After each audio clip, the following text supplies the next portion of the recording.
No.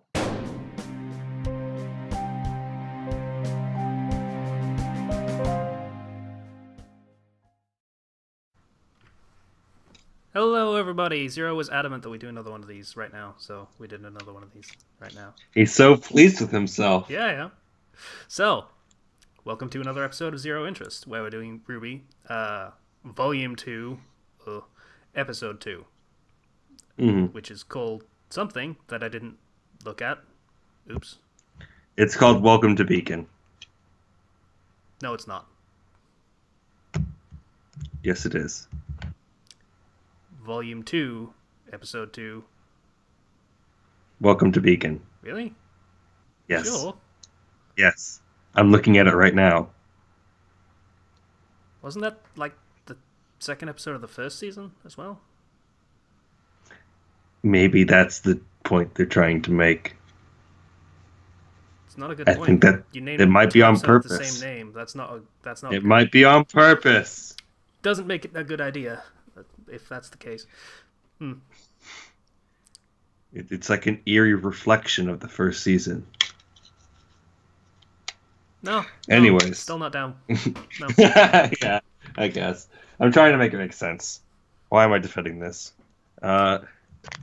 Anyways, so this has we start with General Dude and Ozpin.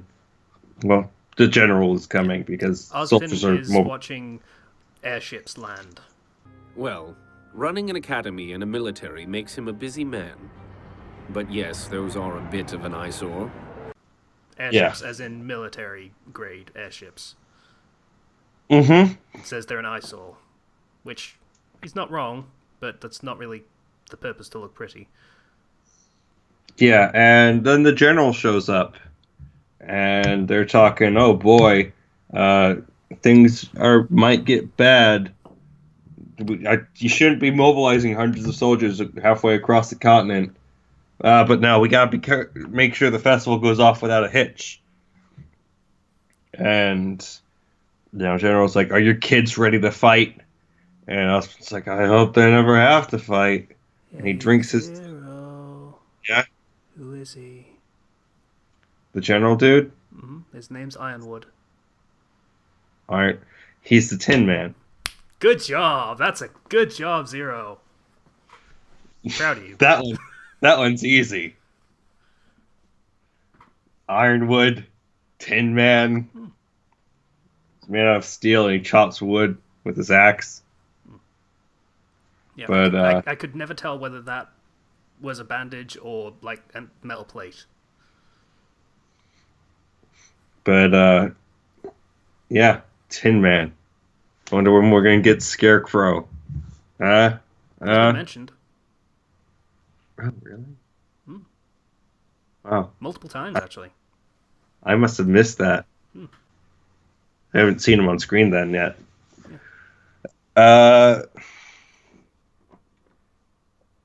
Who's Dorothy? It's But kind we of have- kind of mixing the story origins, but I suppose that would theoretically be RWBY, really. I guess. But moving on, we go It to is RWBY, our. actually. Now that I think about it, sorry, something just came to me, but we'll get to it in a future episode. Anyway, Okay. So moving on, they're having the very intense card game battle, which is like Risk and Yu-Gi-Oh. yep. Ying Xiaolong, prepare your kingdom for battle! Bring it on! I deploy the Elysian Air Fleet! Looks like I get to fly right over your Ursai and attack your wolf directly. Pretty sneaky, sis. But you just activated my trap card! Which honestly sounds like a blast. It actually does kind of sound fun. I would be down for playing. I would play that. I don't know what the game is actually called. If there was an online version of that, I'd play that for the channel. I'd be down. But they're playing that, and it is really nice camera angles to make it seem super intense. And boy, like every single time, this is so much better than season 1. Yeah, it really is. And we get a slow pan across Team Juniper, who are in order. Ren is studying. Nora is sleeping on the table, dreaming about pancakes because she mumbles about pancakes. Jean is reading a comic book. Pyrrha is studying, then notices that Jean is reading a comic book, takes it off him, gives him a book, and then reads the comic herself. So, you know, I thought that was cute. And Vice is trying to, play, but she doesn't know how to play at all. And it's like, well, you can do this, you can do that, you can do that. She's like, I can destroy you all. Yes, fear the almighty power of my forces. Cower as they pillage your homes and weep as they take your children from your very arms. Trap card. Huh? Your armies have been destroyed. I hate this game of emotions we play. Stay strong, Weiss. We'll make it through this together. Shut up. Don't touch me. And then she starts crying. And Ruby's crying too. And then Ruby jumps to her arms. She's like, don't touch me. Oh.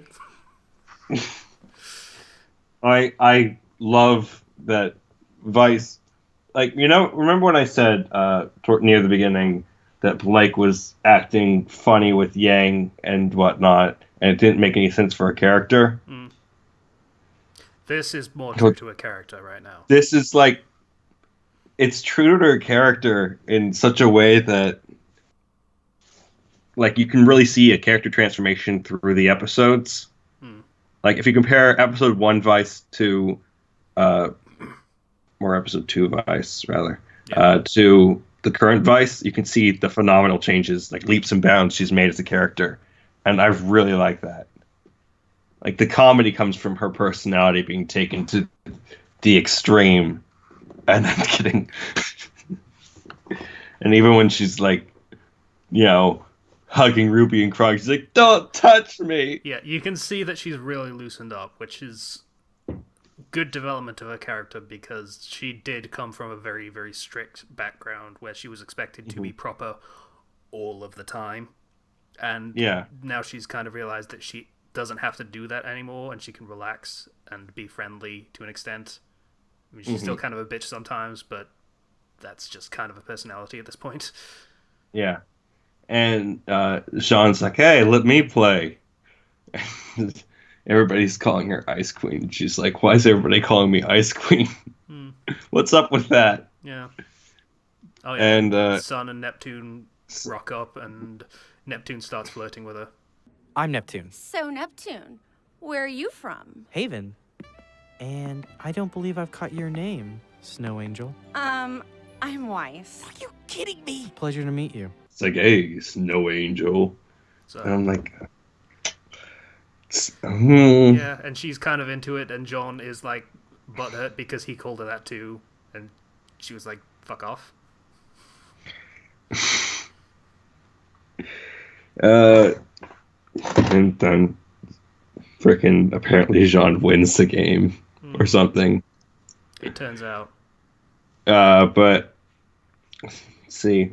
What else happened? Blake has a flashback to the night after the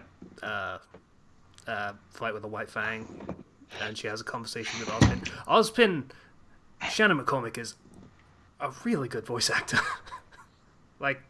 He did a good job in that scene. That was great.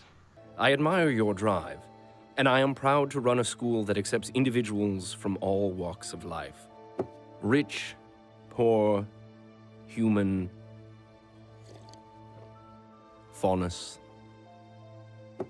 Why do you wear that bow, Blake? Why hide who you are? That was actually really good because it's I've spent a lot of this series so far feeling like, oh, Ozpin's suspicious or something, there's something off about him. Yeah. But he came off as really genuine in that particular scene. To the extent I was shocked. I was like, maybe he's actually really a nice guy who really does care about these people. He is, and he does. Because I didn't really say it because I wanted to let you come to the right conclusions yourself, and you did. Yay! Good for you. So I was like, you know what? Good guy, Ozpin. Yeah. You're a good guy. You're a little bit creepy, But, that's to be expected from any guy who runs a school that has lots of schoolgirls. So. Yeah. You're not wrong. Especially with how you were watching RWBY so intently. And I understand you were concerned. Friend of the family. But, So he's watching out for her. Yeah. So they all come back and they're all chatting, and again, Vice is the perfect source of comedy in this particular episode, where she's like, "You have to tell us," and she does the flip and everything, and then she's standing on the chair. What's wrong? So, Lake Belladonna, what is wrong?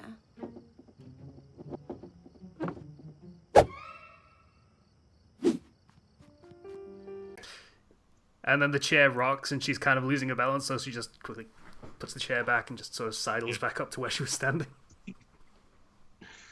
Like, that's how you do character comedy like that. Like, it's her personality to the extent where she's just, I wouldn't say she's being silly with it, but it's more like... She's being melodramatic and overdramatic, and that is a part of her character. Like, we do see that a lot. Yeah, and it's being, like, played up to the point where she's now trying to do a lot of things like that, but I feel like at the same time, like, she was serious intent on doing that, but it's a bit of the silliness that's really starting to affect her from everyone else around her. Yeah, I mean, like, she was doing that in episode 4, I want to say, where, like, they're in the locker room and she's talking to Pyrrha and trying to get her on side, and then on the inside she's like, yeah, yes, everything is going to plan, we're going to be the strongest team, and everything. She was doing that internally, but now she's doing it externally, because she's more comfortable doing things like that. She's just much more open, and, again, her character arc is probably my favorite in the show so far. Because it's like, everybody else doesn't really have a full character arc yet. Like, her character, like, Vice is kind of, like, right near the middle or the end of her character arc. We can kind of see. I mean, as far as her being more open. Oh yeah. Like, that particular aspect has come to fruition. It can go farther, but it's to the point that we're now able to really see it. And nobody else has really gotten that except maybe RWBY, but RWBY kind of, her character is... I would argue she hasn't started her character arc yet. Yeah. She, like, there were hints of it, like, oh, you should be a leader, you should take things seriously. But that doesn't seem to really stick too much. No. I feel like. And, I would be interested to see where we go from here. And even John, like, he was like, oh man, I gotta start trying. You have to start training me. We've not received follow-up on that yet. So far, Vice, you're doing good. Aside from that, RWBY goes out and is like, oh, I forgot my board game. And, oh, hey, look, she runs straight into Aladdina. Aladian. Aladian. I'm not sorry. And Freddie Mercury and Cinder... Ella. Bernarella. Cinderella. Ella. Hey. And they're like, oh boy, we're from Haven, and RWBY being the helpful little girl she is, like, oh, well, if the building's over there to the east. Ooh, you're here for the festival. Oh, but exchange students have their own dormitory. I guess we just got turned around. Don't worry, it happens all the time. Your building is just east of here. Thanks. Maybe we'll see you around. And they're like, oh, thanks. She's like, welcome to Beacon. And that's why this episode's called Welcome to Beacon. And then they do a dramatic zoom in of Cinder's eye where she just goes. That's too close. Too Sorry, close. that was too high.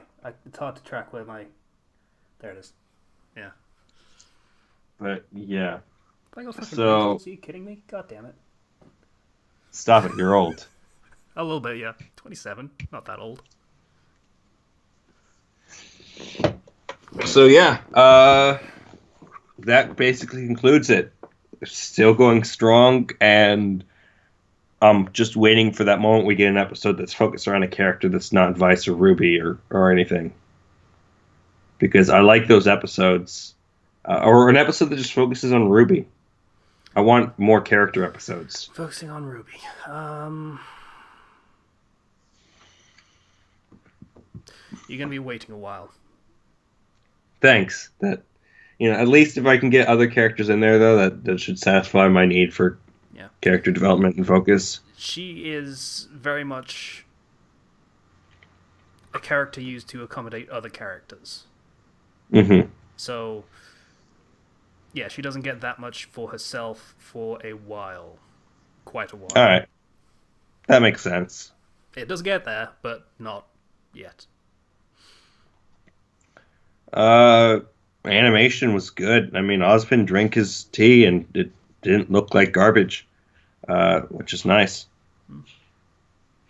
Yeah, well, It did go like sort of up here. It's a little bit stilted. It's a little bit too off. high, but it's fine. It's better than it was. Yeah, and I can only imagine that the later episodes will just continue to improve on what is turning out to be a pretty solid series. It hurts you to say that now, doesn't it? It does. I didn't go busy. I didn't notice who that was, but congratulations on your shout out on the show. Fucking goddamn it. All right.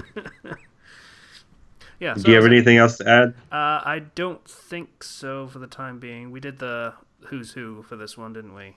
It was Ironwood. Yeah. Who's Mercury, by the way? Is it the Roman god? Is it Roman? Yeah, it was the other guy for... Yeah, pretty much. Yeah. That was rough, right? Okay. Yeah. Tricky one. Yeah. Okay. So that's it for this episode, and we'll be back with more in the future. So, look forward to that, including you, Zero. Bye then. Bye. I'm going to make you watch ReZero and make it like